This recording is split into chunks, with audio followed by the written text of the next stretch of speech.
আমার এবারের পূজার অষ্টমীর দিনটা সবচাইতে সুন্দর ছিল। এই মানবকুলে দুর্গাপূজার উদ্ভব ঠিক যেখান থেকে হয়েছে সেখানে যাওয়ারও সৌভাগ্য হয়েছে আমার এইবার। সেই সকালে ঘুম থেকে উঠে অঞ্জলি দেওয়া থেকে শুরু করে রাতে বাসায় আসা পর্যন্ত আমি এত পুজো দেখেছি সেই দিন। তাহলে চলুন শুরু থেকে বলি। প্রতি বছরে অষ্টমীর সকালে আমি স্নান করে মাঠে প্রসাদটা প্রথমেই দিয়ে আসি, এরপর সুন্দরভাবে রেডি হয়ে নিই। এই চুড়িগুলো পাঠানো হয়েছিল আমাকে চন্দ্রবিন্দু পেজ থেকে, আর ড্রেসটা আমার মাই সেলাই করে দিয়েছে। এটা নিয়ে আপনাদের অনেক প্রশ্ন ছিল, আমার মা নিজের হাতে আমাকে জামাটা বানিয়ে দিয়েছে। এরপর আমরা সকলে রেডি হয়ে চলে আসি পুজো মণ্ডপে। কিছুক্ষণ পরে অঞ্জলি দেওয়া হবে। এইদিকে খুব সুন্দরভাবে মায়ের পুজো হচ্ছিল।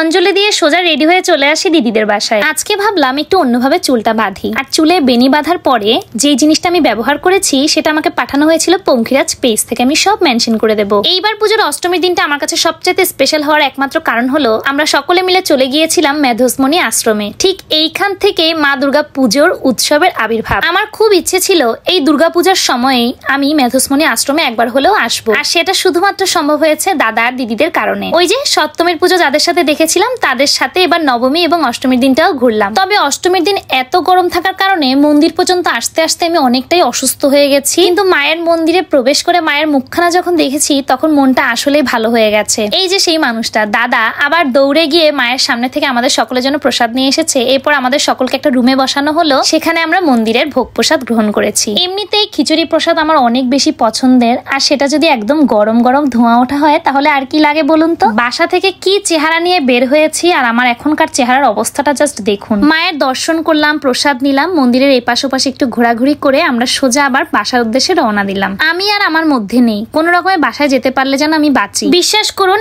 এর আগে আমি মেধসমণি আশ্রমে অনেকবার এসেছি, কোনোবার আমার এমন অবস্থা হয়নি। সেদিন হঠাৎ কেন যে এত অসুস্থ হয়ে পড়লাম নিজেই বুঝতে পারছিলাম না। বাসায় পৌঁছাতে একদম সন্ধ্যা হয়ে গেছে। মনটা অনেক খারাপ ছিল, এত সুন্দর জামা পরেও আমি একটা ছবি তুলতে পারলাম না শুধুমাত্র অসুস্থতার জন্য। বাসায় গিয়ে রেস্ট নিয়ে আবার বের হয়ে পড়েছি রাতে। ভাবলাম না শরীর খারাপ নিয়ে বসে থাকলে হবে না, পুজো মাত্র কয়দিনের জন্যই। মোটামুটি শহরের আশেপাশে যতগুলো পূজা আছে সব দেখবো, সাথে আপনাদের সাথেও শেয়ার করবো। প্রথমে বাসা থেকে বের হয়ে আমরা সোজা চলে আসি নালাপাড়া। যারা তাদের এই পুজো মণ্ডপের পুজো দেখেছেন শুধুমাত্র তারাই জানেন তাদের এবারের পুজোটা কতটা সুন্দর হয়েছে। সত্যি কথা বলতে তাদের প্রতিবারের পুজোই আমার কাছে অনেক ভালো লাগে, তবে এইবারের পুজোর ভাবনা সৃজন সম্পূর্ণ আলাদা, একটু অন্যরকম ছিল। সবকিছু মিলিয়ে তাদের এবারের পুজোটা আমার কাছে বেশ ভালো লেগেছে। এই মণ্ডপ থেকে বের হয়ে সোজা একটা রিক্সা নিয়ে চলে আসলাম রুমঘাটা। সত্যি কথা বলতে এবার রুমঘাটার পুজো মণ্ডপের যে থিম বা ভাবনা ছিল সেটা একদম অন্যরকম। আশাই করা যায়নি যে তারা এত সুন্দর একটা কাজ করেছে। এবার আমাদের বৈবাহিক এবং বর্তমান জীবনের সাথে যে জিনিসটা ওতপ্রোতভাবে জড়িত, এত আদর যত্নে গড়ে ওঠা সন্তানকে যখন কন্যাদান করে অন্য পরিবারে বাবা মা পাঠিয়ে দেয় তখন তারাই জানে এই কষ্ট ঠিক কতটা কঠোর। পুরো মণ্ডপের কাজটা এতটা গোছানো ছিল, খুব ছোট একটা জায়গার মধ্যেই তারা অনেক কিছু তুলে ধরার চেষ্টা করেছেন। একই সাথে একটা মেয়ের ছোট থেকে বড় হয়ে বেড়ে ওঠা, তাদের জীবনের এক একটা পর্যায় যেন প্রতিটা ছবির মাধ্যমে খুব সুন্দরভাবে ফুটে উঠেছে। এইবার আমরা চলে আসলাম দুইজনে মিলে পাথরঘাটা। আর পাথরঘাটা মানে অনেক অনেক পূজা একই সাথে। পুজোর সময় পাথরঘাটা আসলে যেন একই সাথে অনেক পুজো মণ্ডপ ঘুরে ঘুরে দেখা যায়।